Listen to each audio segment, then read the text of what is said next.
પોરબંદરના નરસણ ટેકરી વિસ્તારમાં પાણીના વહેણ પર વર્ષોથી મકાનો ખડકી દેવામાં આવ્યા હોવાથી રાજીવનગર વિસ્તારમાં વરસાદી પાણીનો ભરાવો થતો હોવાથી અનેક રજૂઆત બાદ અંતે મહાનગરપાલિકાએ ચુસ્ત પોલીસ બંદોબસ્ત સાથે મેગા ડિમોલિશનનો પ્રારંભ કર્યો છે, જેમાં પ્રથમ દિવસે 25થી વધુ મકાનો તોડી પાડવામાં આવ્યા હતા।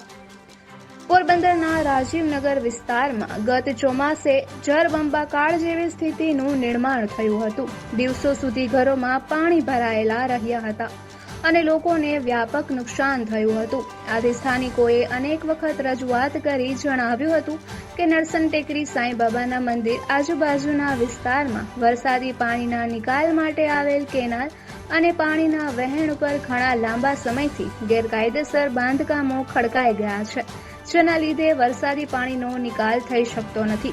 આથી મહાનગરપાલિકા દ્વારા આ વિસ્તારમાં 40થી વધુ મિલકત ધારકોને વારંવાર નોટિસ આપી માલિકીના પુરાવા રજૂ કરવા જણાવ્યું હતું, તેમ છતાં તેઓ પુરાવા આપી શક્યા ન હતા। 35 મિલકત ધારકોએ તો આ મામલે હાઈકોર્ટ સુધી પહોંચ્યા હતા।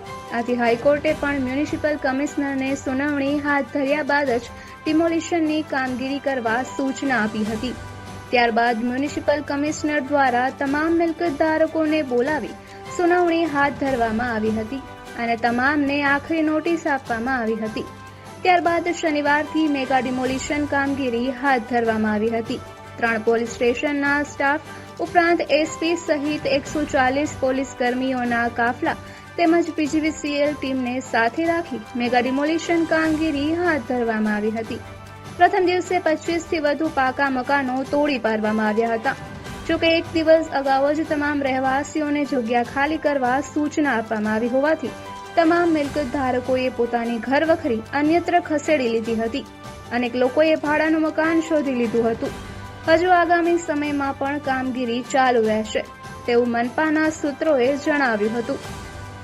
વિપુલ પોપટ, પોરબંદર ટાઈમ્સ। આજરોજ નરસણ ટેકરી પાસે સાંઈબાબા મંદિરની સામેનો જે વિસ્તાર છે ત્યાં રાજીવનગરનો જે પાણી ભરવાનો પ્રશ્ન હતો તેના અનુસંધાને અમે ડેમોલિશનની કાર્યવાહી હાથ ધરી છે। પટેલ સમાજ અને પ્રજાપતિ સમાજ છે ત્યાં વચ્ચે કેનાલ જેવું બનાવવાનું કામગીરી પણ અમે હાથ ધરી છે અને એના પાછળના ભાગમાં જે પ્રવાહના અવરોધરૂપ જે બાંધકામો હતા અને જે તળાવની ઉપર જે બાંધકામો કરવામાં આવેલા હતા તેને અત્યારે દૂર કરવાની કાર્યવાહી હાલમાં વિવિધ મશીનરી, પોલીસની ટીમ, નગરપાલિકાની ટીમ, પીજીવીસીની ટીમ તમામે સાથે મળીને આજે હાથ ધરી છે। આજે નરસણ ટેકરી પાસે જે વન સેન્ટરની સામેની સાઈડનો વિસ્તાર છે, પટેલ અને પ્રજાપતિ વિદ્યાર્થી ભવન અને એની પાછળનો વિસ્તાર જે સાંઈબાબા વિસ્તાર તરીકે ઓળખાય છે, એ મુખ્યત્વે કુદરતી પાણીના વહેણના અવરોધરૂપ બનતો હતો અને ગયા વર્ષે પણ ત્યાં પાણી ભરાવાના પ્રશ્નો આના લીધે ઊભા થયા હતા।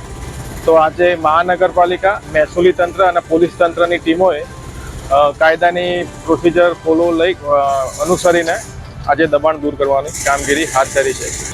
અંદાજિત 301 મીટરની ઓપન ગટર ખુલ્લી કરી છે અને 30 જેટલા મકાનો, રહેણાંકના મકાનો પણ જે અવરોધરૂપ હતા એ આજે દૂર, આજ સાંજ સુધીમાં કામગીરી પૂરી થઈ જશે।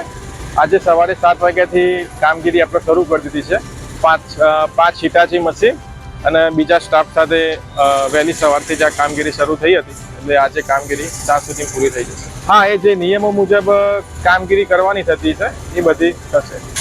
ગયા વખતે જે રાજીવનગરમાં પાણી ભરાયું હતું અને જે ગટરનો ભાગ નાનો હતો અથવા તો બંધ થઈ ગયો હતો, બ્લોક થઈ ગયો હતો, એ ગટરને ખુલ્લી કરવા માટે જ અને એનો ફ્લો, પાણીનો ફ્લો ખાડી વિસ્તારમાં ઝડપથી જાય એના માટે જ આપણે આ કામગીરી આજે હાથ ધરેલી છે। બોકીરા વિસ્તારમાં જે અધૂરું હતું ડિમોલિશનની પાછી ચાલુ નથી?